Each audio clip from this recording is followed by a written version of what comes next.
Então Deus coloca isso como um princípio, né? O casamento, ele é monogâmico. Bom, sem esticar muito, o terceiro pilar do casamento bíblico é que ele é indissolúvel. O casamento ele tem que ser indissolúvel. Por que o casamento é indissolúvel? Né? A Bíblia fala que aquilo que Deus ligou no céu será ligado na terra. Aquilo que Deus uniu, não separe o homem. Agora, eu vou abrir um parênteses aqui.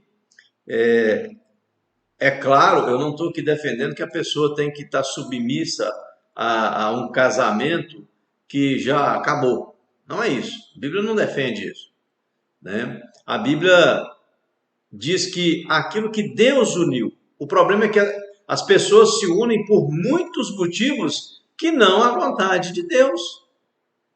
E realmente aquilo que Deus uniu, o homem não separa. O problema é que as pessoas se unem por vários motivos. Para sair de casa, para ter um futuro garantido, né? Para poder ter um companheiro. Enfim, são vários motivos que levam a pessoa a se unir à outra. Nesses casos, pode ser que o casamento não dure. E Deus não fez ninguém para sofrer. Você imagina uma situação onde o marido ele é abusivo e bate na esposa, maltrata a esposa. Então quer dizer que essa esposa tem que ficar o resto da vida com esse marido? Não, de forma nenhuma. De forma nenhuma. Deus não criou ninguém para poder sofrer debaixo da mão de ninguém. Mas o casamento que é feito debaixo da mão do Senhor, ele é um casamento indissolúvel. Para isso que existe o namoro. O problema é que hoje as pessoas, né, estão atropelando tudo. Não se namora mais, conhece hoje, já está ficando amanhã, a pessoa dorme com a outra, conhece na noite, vai para o motel, dorme com ela, no outro dia que vai perguntar o sobrenome. E aí os relacionamentos estão desgastados, as pessoas estão se usando e se deixando usar, e não é isso que Deus tem para o ser humano, para a família, não é isso, né? Então, dentro do contexto bíblico, o casamento ele é indissolúvel. Lá em Malaquias, no capítulo 2, no verso 16, está registrado da seguinte forma: porque o Senhor, o Deus de Israel, diz que odeia o repúdio e aquele que encobre a violência com a sua roupa, diz o Senhor dos Exércitos. Portanto, guardai-vos em vosso espírito e não sejais desleais. Em algumas versões, vai estar registrado que Deus odeia o divórcio.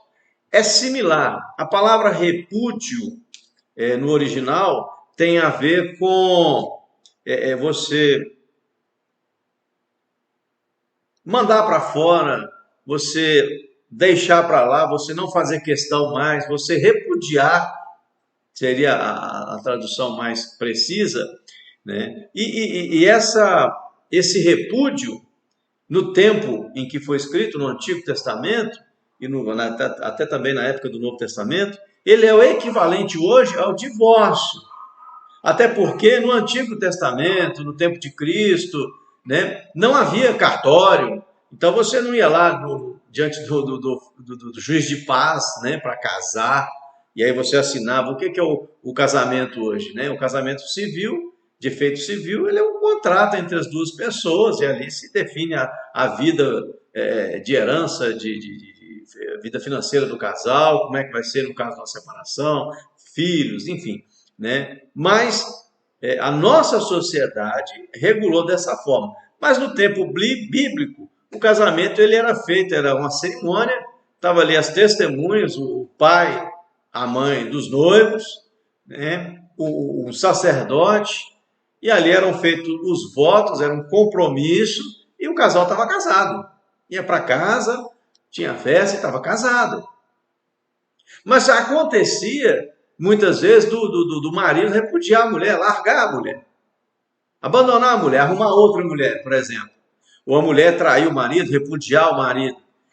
E aí, é interessante que os foi perguntado para Jesus, né, inclusive lá no texto de Mateus, né, 19, nesse texto que a gente leu, no versículo 7, quando os fariseus estão ali questionando Jesus a respeito do divórcio, né, eles perguntam assim: é lícito ao homem repudiar a mulher por qualquer motivo?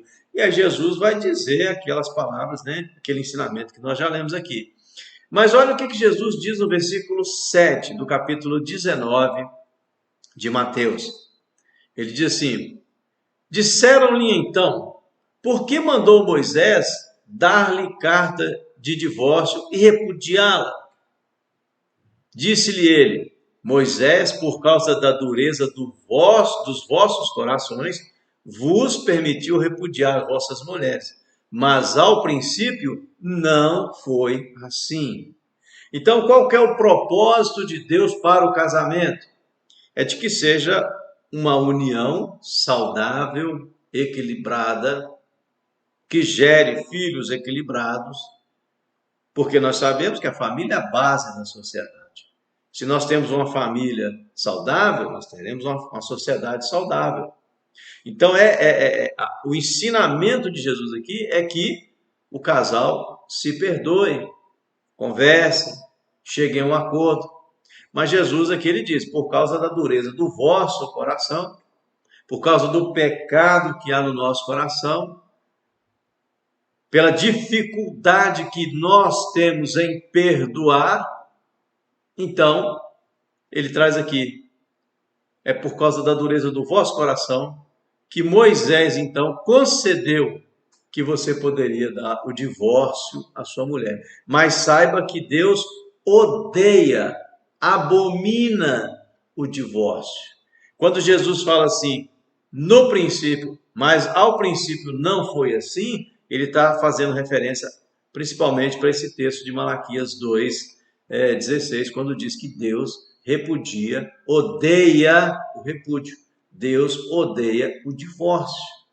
Não é esse o plano de Deus para a família. Mas é claro, cada caso é um caso, precisa ser trabalhado. Se não há condição de perdão, de reconciliação, então realmente ninguém está ali para ser feito capacho de ninguém, né? A mulher, ela é uma ajudadora, é uma companheira do homem. E o homem também é o companheiro da mulher. Os dois se completam. Mas se há um desequilíbrio nessa relação, então, dos males, né, o menor, então se separe. Mas a princípio, a vontade de Deus é que o casamento seja indissolúvel.